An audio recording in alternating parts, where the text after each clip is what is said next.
টানা বৃষ্টিতে বিপর্যস্ত মুম্বাই, জারি রেড অ্যালার্ট। টানা ভারী বৃষ্টিতে বিপর্যস্ত হয়ে পড়েছে ভারতের বাণিজ্যিক রাজধানী মুম্বাই। গত ২৪ ঘন্টায় শহরের কয়েকটি এলাকায় ৩০০ মিলিমিটারের বেশি বৃষ্টিপাত রেকর্ড হওয়ায় পরিস্থিতির আরও অবনতির আশঙ্কায় রেড অ্যালার্ট জারি করেছে ভারতীয় আবহাওয়া অধিদপ্তর আইএমডি। নগর কর্তৃপক্ষ জরুরি প্রয়োজন ছাড়া বাসিন্দাদের ঘরের বাইরে না যাওয়ার আহ্বান জানিয়েছে। ভারতীয় সংবাদ মাধ্যম এনডিটিভি জানিয়েছে, রোববার ৫ জুলাই মুম্বাই ও আশপাশের এলাকায় ভারী থেকে অতি ভারী বৃষ্টির পূর্বাভাস নিয়েছে আইএমডি।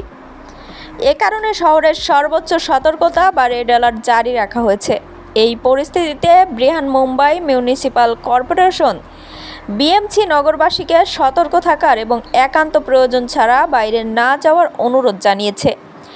একই সঙ্গে জরুরি প্রয়োজনে দ্রুত সহায়তার জন্য বিএমসির ১৯১৬ নম্বর হেল্পলাইনে যোগাযোগ করতে বলা হয়েছে।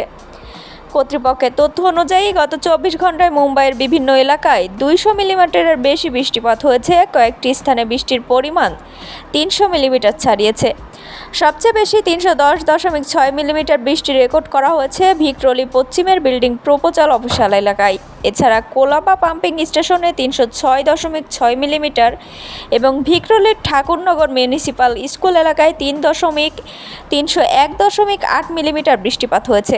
এছাড়া Malabar Hill, Colaba, Mandvi fire station, ভিক্টোরি ফায়ার স্টেশন, পাওয়াই ফান্ডুপ, আন্দেরি, চাকলাকা, যোগেশ্বরী ও গোরগাঁও আরে কলোনি সহ আরও একটি এলাকায় ২০০ মিলিমিটারের বেশি বৃষ্টিপাত রেকর্ড করা হয়েছে। যদিও রোববার সকাল পর্যন্ত মেট্রো, বিএসটি বাস স্বাভাবিক চলাচল ছিল, তবে শহরতলির ট্রেন চলাচলে বিলম্বের কথা জানিয়েছে যাত্রীরা।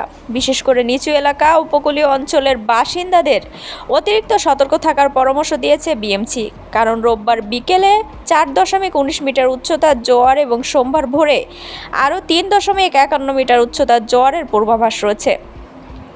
এর আগে শনিবার মাত্র ১২ ঘন্টায় ভারী বর্ষণে মুম্বাইয়ের বিভিন্ন এলাকায় ২০০ মিলিমিটার বৃষ্টিপাত হয়। এতে নিচু এলাকা প্লাবিত, সড়কের জলাবদ্ধতা, কোথাও ভূমিধস, কোথাও গাছ উপড়ে পড়া সহ ঘরবাড়ি ক্ষতিগ্রস্ত হয়েছে। একই সঙ্গে সড়ক ও রেল যোগাযোগও ব্যাহত।